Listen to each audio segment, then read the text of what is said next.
Freedom Fanatics. This is Heather Osgood. I'm so happy to be with you today. And today I'm going to talk to you a little bit about information overload, coping with information overload. There is so much information out there, and I have heard from a number of people this week that they feel like they are just taxed, that they have taken in all of this really great information and they feel like they can take in no more. So if that's you, if right now you're feeling like, why am I even listening to this podcast? I can't deal with any more information. I'm going to tell you how to do it. And there's definitely a system for looking at information overload and processing that information and allowing that information to really drive your success and your profitability. So first, I want you to really think about the source of the information that you're taking in. Who is telling you this information? So there's obviously multiple streams of sources. You know, we've got books out there, and I hope that you're all reading because that's a very important thing to do. But there are great business books out there. There are great self-help books out there. There are tons and tons of books out there. Next, we have podcasts, which I absolutely love podcasts, and I listen to tons of them. And I think that the information delivered in this free manner through podcasting is just absolutely unbelievable. And so you can get information through podcasts. You probably are watching YouTube videos. YouTube is an endless stream of videos. You could get just about anything in life you wanted on YouTube. And so you're probably watching videos about it. And I'm guessing next you're probably talking to people. If you have any friends around you who are business owners, and if you're working right now and you're wanting to quit your job, you have your senses open to that information. If you come across someone who is self-employed, someone who's running a business, if it's a friend or just your dry cleaner, you're probably going to ask them how life is going for them. How are they making it and what are they doing? And so I want you to really think about the source of the information. Is that person that you're listening to, is that book that you're reading or the podcast you're listening to or your dry cleaner down the street the right person to actually be listening to? And the reason that you will know that it is the right person is based, I would say 100% on their background. Are they living the life that you want to live?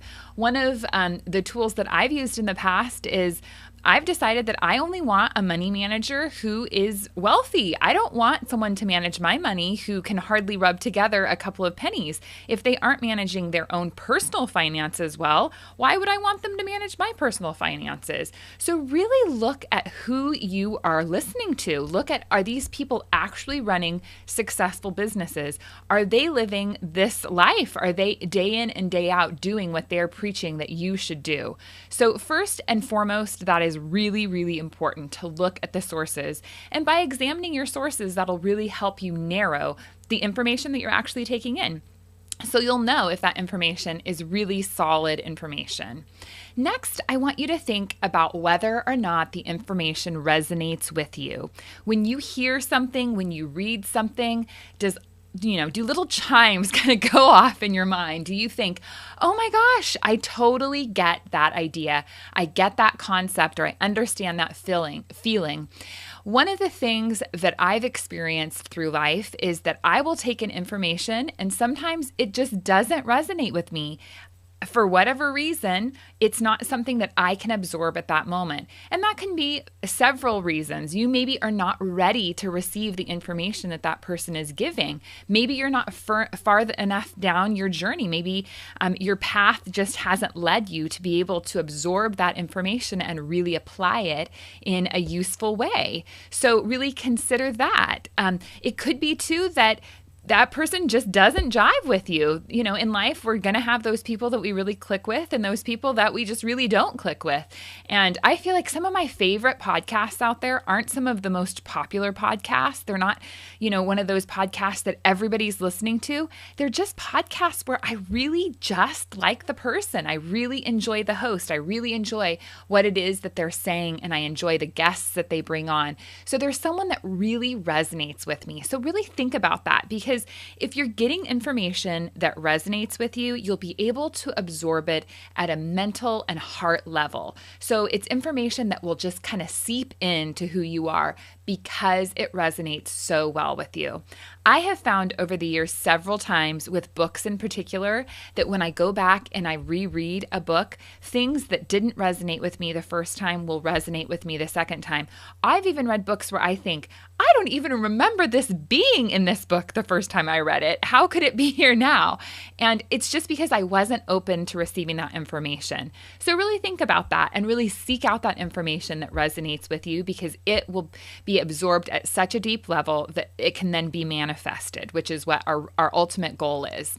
Dan Miller, author of 48 Days to the Work You Love, says that about 15% of the knowledge that you currently have will be obsolete in 10 years. And I find that pretty amazing. And the reason I'm bringing that up is because I want you to think about, are you a learner? Are you someone who actively goes out and really seeks information and seeks knowledge? If you're not a learner, you are not going to be profitable and successful in this world. Things are changing so rapidly. I'm sure I don't even need to tell you that. I am constantly amazed by how quickly things are changing in our society and in our world. And if you do not have the capacity to really be a learner, and you don't have the capacity to take in information and really apply it to your life, you're really handicapping yourself. So the next recommendation I have for you is to really focus on your love for learning. And if you don't have that love for learning, really focus on how you can cultivate it. I know that I have a ton to learn. I know that I am nowhere near ever, and I will never have all of the knowledge or the wisdom that I want in life. I intend to be learning until the day that I die, because I can guarantee you that there is always going to be someone, if not thousands of millions of people out there, who know far more than I do. So I want to encourage you to really think about, are you a learner, and are you okay with that concept? I think many of us have this idea that we went, through high school, we went to college, we maybe even have a PhD, we have all the information, we have all the knowledge that we need. And the reality is, in life, we don't have all the information, and we don't have all the knowledge we need. So we have to be constantly taking it in.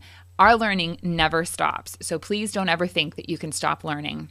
Next, I want you to think about how you're applying that information. So you've gone out there, you've read all these books, you've listened to all these podcasts, and now you're kind of feeling overwhelmed. And part of the reason you're feeling overwhelmed is because you're taking in, and you're not applying any of that knowledge. You're not applying any of the things you've learned. You have to take action. All of the information in the world, all of the learning in the world is going to be totally useless if you aren't able to apply what you've learned. You have to take action.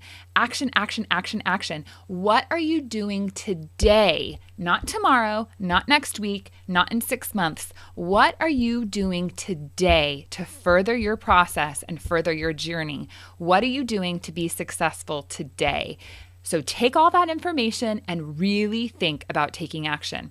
What I do is I have a system where I kind of strain through all of the information that I gather. So if I'm listening to a podcast and I'm driving, I will pause the podcast, I will get on the voice recorder, and I will put the idea into my voice recorder so I don't lose it.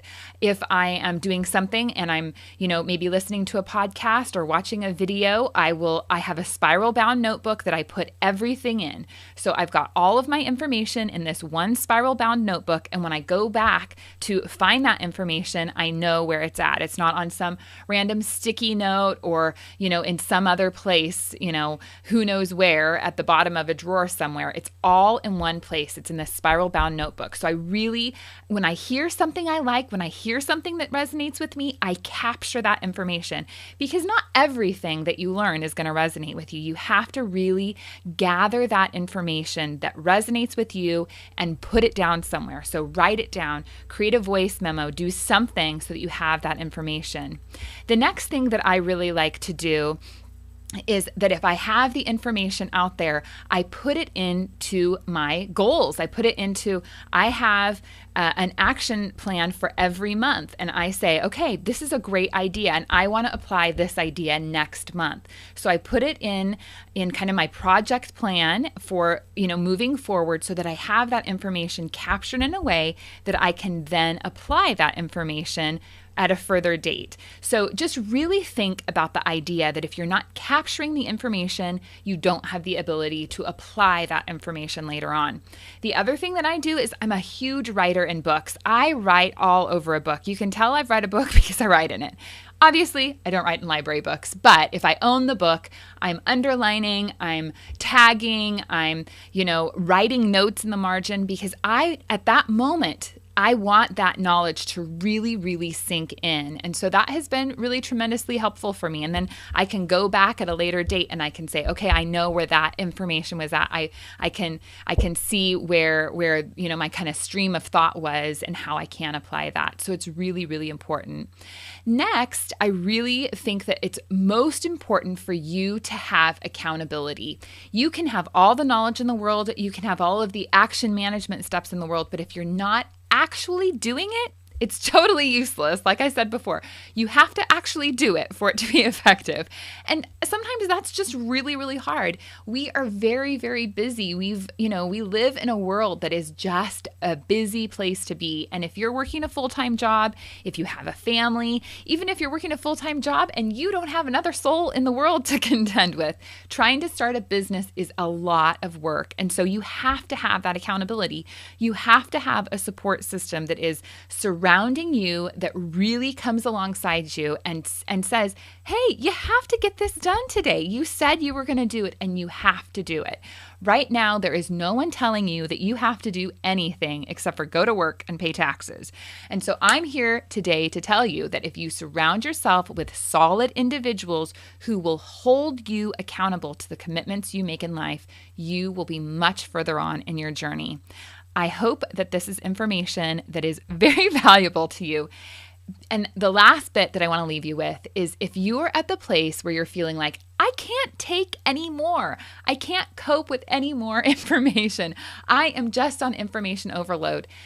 Think about not stopping the influx of information, but really changing the way that you're filtering in information and the way that you're applying information. I found in my life that whenever I stop that momentum, I stop the learning process, it really, really slows me down. It really takes away my momentum. It takes away all of my kind of encouragement and my zeal to just keep going. And it puts kind of a pause on where I'm at mentally and psychologically. So I encourage you, don't stop listening to podcasts. Don't stop reading books. Don't stop going to seminars or talking to people. Continue to do that, but really examine the way you're absorbing the information, the way you're applying the information, and the way that you're actually taking action and being accountable for that action. I want you to go out there and do all that you need to do today. Take action. Thanks so much, and I'll talk to you soon.